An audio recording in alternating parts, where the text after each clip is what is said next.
আপনারা যদি মনোযোগী হন তাহলে অল্প সময়ে কিছু কথা বলার চেষ্টা করব, যে কথা বললে আপনাদের উপকার হবে, আমারও উপকার হবে, দলের উপকার হবে, দেশের কল্যাণ হবে, এমন দুই একটি কথা যেন মহান আল্লাহ তাআলা আমাদেরকে বলার তৌফিক দান করেন।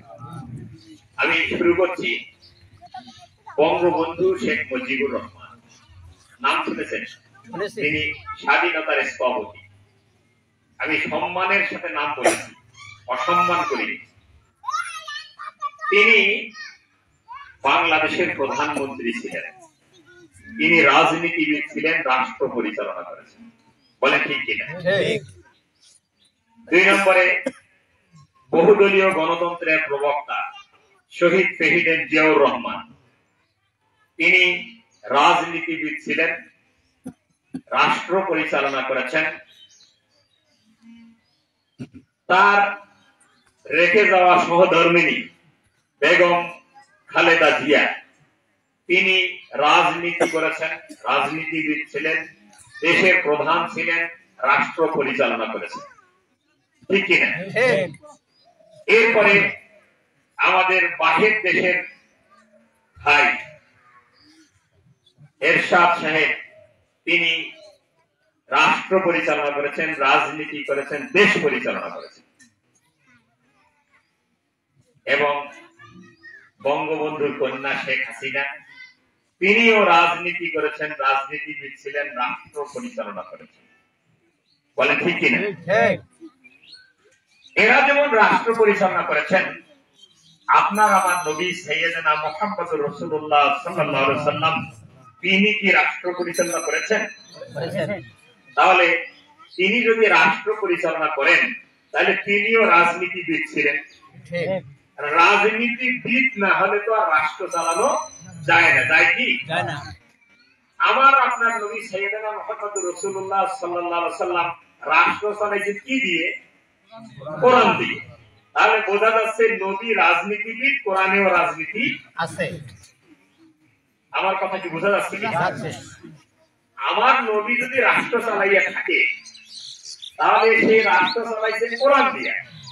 আবু বকর, ওমর, ওসমান, আলী তারাও রাষ্ট্র চালিয়েছেন কি দিয়ে? কোরআন দিয়ে। তাহলে বোঝা যাচ্ছে আল্লাহর নবী রাজনীতিবিদ ছিলেন, আবু বকর, ওমর, ওসমান, আলী রাজনীতিবিদ ছিলেন, তারা কোরআন রাষ্ট্র চালিয়েছেন কোরআন দিয়ে। তাহলে কোরআনেও রাজনীতি আছে। অনেক মানুষ মনে করি আমরা যে নবী রাজনীতি করেন নাই, তাহলে বোঝা যাচ্ছে যেহেতু রাষ্ট্র চালাইছেন, রাজনীতি করেছেন। দোয়াটা কি? বিসমিল্লাহি ওয়া আলা মিল্লাতি রাসূল। আজ থেকে আমি এই নেতাকে রাসূলের দলে দিয়ে দিলাম।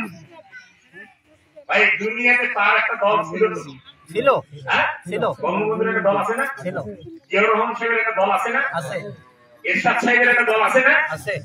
তাহলে তিনি ছিলেন সেই দলে, এখন মরার পরে দিলেন রাসূলের দলে।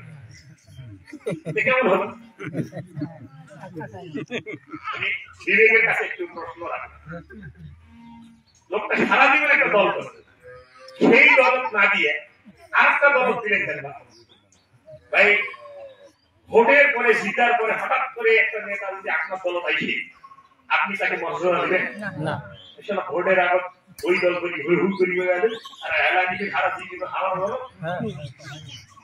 ভাই, দুনিয়ায় যদি এরকম চিন্তা চেতনা থাকে তাহলে সে নেতা দল করলে দুনিয়াতেও থাকা যায়, আখিরাতেও তার হাতে সমর্থ করা যায়। দুনিয়ায় বাঁচতে সেই নেতা দলটাই করি। ঠিক। আমার কথা কি বোঝা যাচ্ছে কিনা? যদি দুনিয়ায় কারো দল করতেই হয়, দল যদি পার্টি যদি করবে তাহলে এমন নেতার পার্টি করি যে নেতার নেতৃত্ব দুনিয়াতে চলবে, আখিরাতে চলবে। আমি মুসলিম, এমন নেতা ধরলাম যে নেতার নেতাগিরি শুধু দুনিয়াতে চলে, আখিরাতে চলে। চলবে বলে ওই নেতৃত্ব গুলোকে আখিরাতে চলবে না। কিন্তু আপনার আমার নেতা, যাকে আমরা নেতা মানি, আমাদের নেতা কি ডাক্তার শফিকুর রহমান?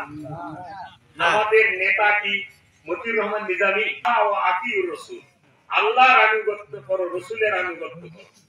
আর আনুগত্য কার করো? কার? তোমার নেতা। তবে নেতা শর্ত সাপেক্ষে। তোমার নেতা যদি মুহাম্মদকে আদর্শ নেতা মানে, তাহলে তুমি তাকে নেতৃত্ব দাও। অন্যথায় ভাই, যদি রাসূলকে নেতা না মানেন, রাসূলের আদর্শ প্রতিষ্ঠার জন্য চেষ্টা না করেন, তাহলে ওই নেতার আনুগত্য করা কি যাবে না? সম্মানিত ভাইরা, সুতরাং আমরা বেঁচে থাকতেই কলেমা পড়েছি, লা ইলাহা ইল্লাল্লাহ মুহাম্মাদুর রাসূলুল্লাহ। আল্লাহ ছাড়া কারো আইন মানি না। ঠিক, লা মানি না কাউকে, মানি একজনের বিধান, যে তিনি আল্লাহ। আর নেতা আমার একজন, তিনি মুহাম্মদ সাল্লাল্লাহু আলাইহি ওয়াসাল্লাম। তিনি এমন নেতা, মৃত্যুর পরে সকল নবীগণকে তার নেতৃত্ব মানতে, সকল নবী। আর নেতা কি বলে? বলেন ভাই, কি ব্যবসা করো, অভিজ্ঞ মানুষকে বলে দেয় বৃষ্টি আসতে পারে। কি বলেন? মানুষ বলে যে একটা গরম ভাই যে কোনো সময় বৃষ্টি হবে, অথচ ন্যাক কিন্তু আকাশ নাই। কিন্তু ব্যবসা গরম বলে দেয় বৃষ্টি আসতে। আর বৃষ্টি যখন আসে, তার আগে একটা ঠান্ডা বাতাস আসে, আসে কিনা? চিহ্ন বৃষ্টি একটা চিহ্ন, ব্যবসা গরম, ঠান্ডা বাতাস। বাংলাদেশের জামাত ইসলামীকে বিগত 15 বছরে এমন ভাবে চাপিয়ে রাখা হয়েছিল, আমি মনে করি বাংলাদেশের জামাত ইসলামীর উপরে ব্যবসা গরম চাপিয়ে দেওয়া হয়েছিল। এই ব্যবসা গরমে আমাদেরকে বলে দিয়েছে বৃষ্টি আসতে পারে, রহমত আসতে পারে।